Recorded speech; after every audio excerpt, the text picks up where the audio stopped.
Donc voilà, je suis Frédéric Caille, je suis maître de conférence en sciences politiques et voilà, je travaille sur l'histoire de l'énergie solaire, des énergies renouvelables, mais surtout de l'énergie solaire, notamment au Sénégal. Voilà, je me suis beaucoup intéressé à une société qui s'appelle la Sofretes, Société française d'études thermiques et d'énergie solaire. Et donc à son fondateur, Jean-Pierre Girardier, qui a fait une thèse de physique ici à Dakar en 1964. Et à l'ensemble du développement de ces activités qui ont duré jusqu'en 1983 avec la création d'une société d'économie mixte avec différents partenaires institutionnels en France comme Total, la CGE, Renault Véhicules Industriels et aussi le CEA, Commissariat à l'énergie atomique, aujourd'hui Commissariat à l'énergie atomique et aux énergies renouvelables. Voilà. Et donc voilà, mon travail c'est un peu, on pourrait dire, une archéologie du futur,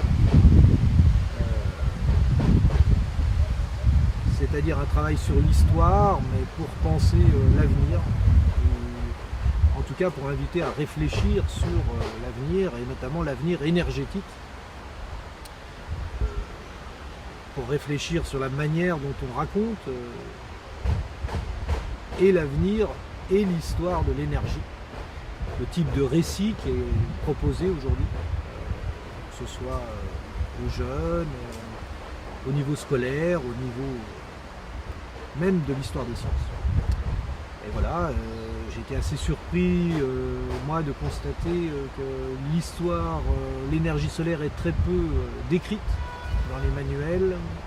Elle a pourtant une histoire, il y a eu des précurseurs, il y a eu différents pionniers, dont les gens qui étaient ici là au CRR au Sénégal, Jean-Pierre Girardier, mais aussi d'autres avant, à commencer par Augustin Mouchot en France, qui a été à la fin du 19e siècle le premier à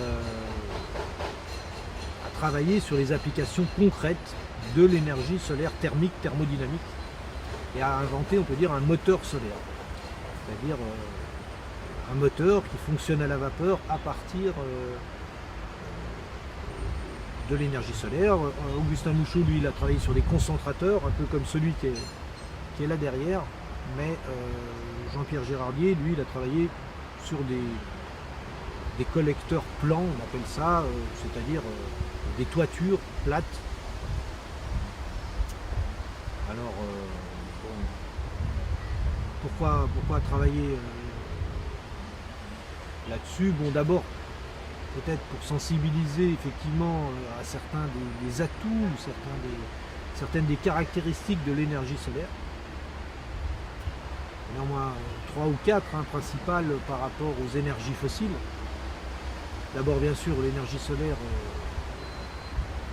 elle est propre, comme on dit, elle n'est pas polluante. Bien sûr, aujourd'hui, c'est un grand problème avec le réchauffement climatique, les rejets des énergies carbonées depuis 200 ans ont une conséquence dramatique et considérable sur la planète. Donc l'énergie solaire est vraiment là une option très importante. Deuxièmement, l'énergie solaire, c'est une énergie déconcentrée. C'est-à-dire qu'à la différence des énergies carbonées qui sont extrêmement concentrées,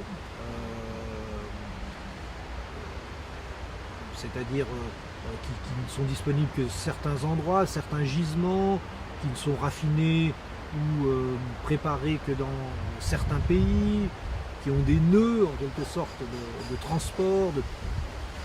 Eh bien l'énergie solaire, elle est en tout cas dans les régions subtropicales disponible partout.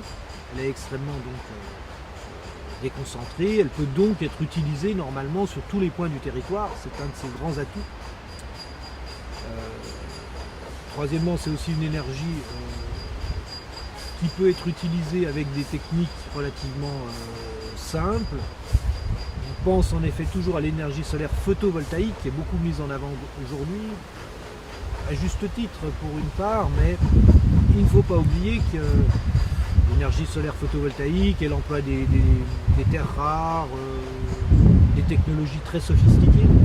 Il y a aussi toutes les applications plus simples de l'énergie solaire thermique, telles qu'aujourd'hui en Europe, les chauffe-eau solaires, qui eux sont thermiques, thermodynamiques, et ils fonctionnent bien, en tout cas dans les régions du sud.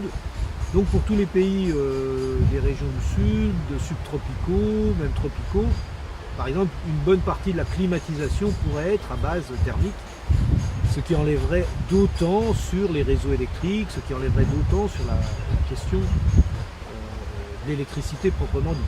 On peut aussi, dans ces régions, comme Jean-Pierre Gérardier a voulu le faire, produire de l'électricité, parce qu'on peut faire tourner un moteur, donc un alternateur, et au moins la journée avoir de l'électricité. On peut aussi stocker quand même aussi l'eau chaude, et parfois la Socrates allait chercher à le faire tourner le moteur.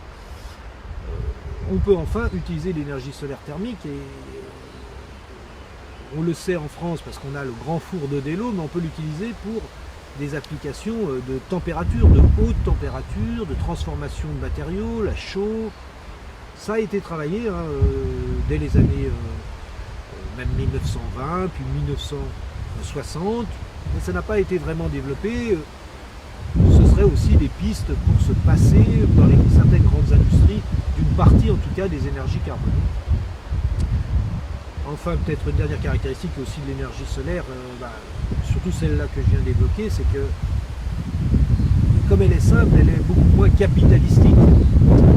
Et en tout cas pour le solaire de basse température, on n'est pas obligé de faire d'immenses centrales, donc les investissements sont moins lourds, donc en termes de gouvernance, aussi en termes de gouvernance démocratique, cela peut être intéressant, car il est plus difficile parfois de contrôler les très grands équipements, d'en contrôler les coûts, d'en contrôler les investisseurs,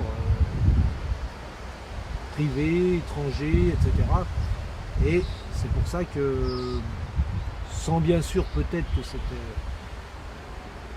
cette énergie puisse fournir toute l'énergie, notamment des plus grandes villes, par contre, dans beaucoup d'endroits, dans les campagnes des pays du Sud, du Sénégal comme ici, mais aussi de toute la bordure sahélienne, mais aussi de l'Amérique du Sud, et aussi du Maghreb en grande partie, il pourrait y avoir des utilisations intéressantes qui allégeraient la facture énergétique dans tous les sens du terme. Voilà.